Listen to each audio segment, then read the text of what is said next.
इसकी भाभी सुंदर लग रही है या फिर भाभी अच्छी लगती है, उसमें कंफ्यूजन हो गया। बाकी दोस्ती हमसे तो निभा रहा है सर, अंदर भी निभा ही रहा है। मैं इस पे कुछ बोलना चाहूंगा सर। बहुत सिंपल है सर, लवकेश ने देख लिया है यहाँ पे कि सारे लोगों ने डिक्लेयर कर चुका है कि विशाल गलत है, तो लवकेश ने उस जगह पे विशाल का स्टैंड लिया ही नहीं। अगर उसको कहीं ना कहीं लगता कि भाई मैं यहाँ अपने भाई के लिए खड़े हो जाता हूँ, विशाल के लिए खड़े हो जाता हूँ, तो मैं गलत लगने वाला हूँ। नहीं सर, मुझे ऐसा लगता है कि वो इस टाइप का आदमी नहीं है जो ये सब सोचे। अगर ये सब उसको सोचना होता तो बहुत अच्छा बन के भी रह सकता था वो सब घर वालों के साथ। इतने कैंसिलेशन के उसके मत्थे पे स्टैंप नहीं लगते। यू फील कि वो अच्छी चीज के लिए सच्चाई के साथ खड़ा रहा, यू फील दैट वे? नहीं सर, उसके लिए वो सच्चाई थी। एज अ व्यूअर जो विशाल ने बोला, मैंने बाहर भी डिफेंड करा कि उसने ऐसा कुछ गलत नहीं बोला। किसी को कॉम्प्लीमेंट करना इज नॉट रॉन्ग। और कटारिया को मैं वही चीज बोली कि लेकिन कान में हाँ, कान में उसने बोला तो इंसान से सर गलती हो सकती है। कान में किसी को कॉम्प्लीमेंट करना सर हम कर देते हैं सर। चलो ठीक है एल्विश, आपने अपने दोस्त को बहुत अच्छी तरह डिफेंड किया। आप दोस्ती निभा रहे हो, आई होप वो बाहर आकर वो भी निभाए। हाँ सर, कहाँ जाएगा सर, पास ही आएगा। क्या बात है। फैजू, अब अदनान पे आरोप है and you have to defend 100%। Adnan पे पहला आरोप कि अदनान जो है एक पुस्की बॉम्ब है।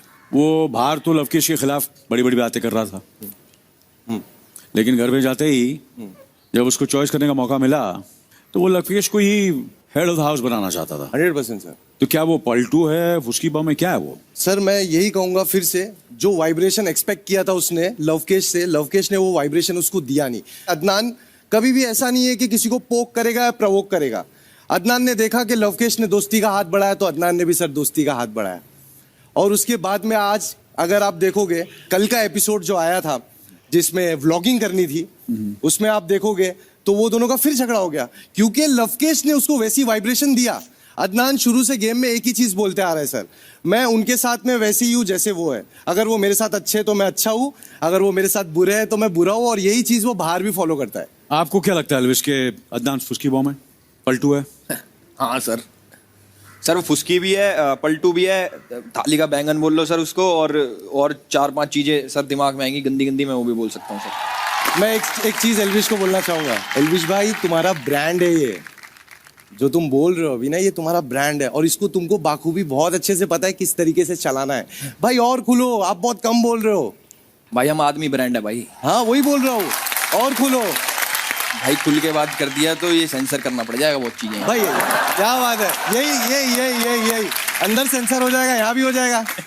तो चलो फैजू, अदनान पे दूसरा इल्जाम है ये है कि 3 हफ्ते का शो देख के आने के बाद भी घर में जाते ही उन्होंने बाहर की बातें कहना ज्यादा प्रेफर की। जब घर का टॉपिक खुल रहा था वो बाहर की बातें कर रहे थे। 100% है ना? 100%। तो वो ये इल्जाम में क्यों कर रहे थे? अदनान का हमेशा से सपना रहा है कि यार मेरे को इस जगह जाना है। अब अगर किसी को कोई अगर एक अपॉर्चुनिटी मिले जिसका वो ड्रीम हो, तो सर वो चीज उसके दिल और दिमाग में बैठ जाती है कि भाई मैं इधर हाजिर वजीर हूँ। तो उसको वो चीज समझ में ही नहीं आई। उसने भले बाकायदा उसको बताया गया हो कि बाहर के रूल्स ऐसे हैं वैसे, बट एज अ फ्रेंड मैं जितना गहराई से उसको जानता हूँ, उसका एक्साइटमेंट वो समा नहीं पाया। शुरू में उसने बोला 3-4 जगह सामने से, बट जब बिग बॉस की वार्निंग बैक टू बैक उसे मिलने लगी, तो जब कन्वर्सेशन हो रही थी घर वालों के बीच में, तो उस कन्वर्सेशन के दौरान वो सब चीजें बाहर निकल रही थी और उसको ट्रिगर किया गया। एल्विश, आपको क्यों लगता है कि अदनान बाहर की इतनी बातें क्यों कर रहा था? सर मैंने बोला था ना उसको थोड़ा मेडिकल इशू है, वो डॉक्टर वाला ना, तो मुझे ऐसा लगता है कि थोड़ा है सर। क्योंकि एक बारी में इंसान तो सर एक बारी में मान लेता है बात। Elvish, yes sir.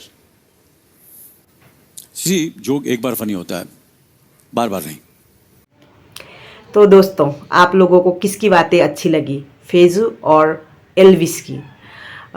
कमेंट कीजिए। और मुझे पर्सनली फैजू की बातें में कुछ लॉजिक, कुछ जेंटलमैन की तरह उन्होंने रिप्लाई किया है, अपनी बातों को रखा है। तो एल्विश की बातों को जो कुछ भी बोल रहे थे वो थोड़ा सा मुझे समझ में नहीं आ रहा था। दूसरों को डोमिनेट करना, थोड़ी सी जो अपनी उनकी लैंग्वेज है उनमें कुछ ऐसा मुझे नहीं दिखा जिस तरह से फैजू ने अपना पॉइंट ऑफ व्यू रखा और अदनान के लिए उन्होंने स्टैंड लिया। तो माइंड ब्लोइंग मुझे जो अच्छा लगा। आप लोगों की किसकी बातें अच्छी लगी? अपना अपना फैन बेस होता है, सो मुझे फैजू अच्छा लगा। आप लोगों को एल्विस भी अच्छा लग सकता है। मुझे इससे पहले सीज़न में जो एल्विस ने जीता था तो उस टाइम भी मुझे खास इतना नहीं लगता था, छपरी छपरी टाइप का लगता था ये एल्विस। पता नहीं लोग इनकी क्यों तारीफ़ें करते हैं। सो ना बोलने का ढंग है, ना कुछ लॉजिक है, ना कुछ रेस्पेक्ट करने का, जो है एटीट्यूड, बस एटीट्यूड में हरदम हम जो कुछ भी हूँ मैं अच्छा हूँ, मैं ही सफ़ेद दिल का हूँ, ऐसे मतलब अपने घमंड में रहता है ये एल्विस। तो गाइज आप लोगों को क्या लग रहा है?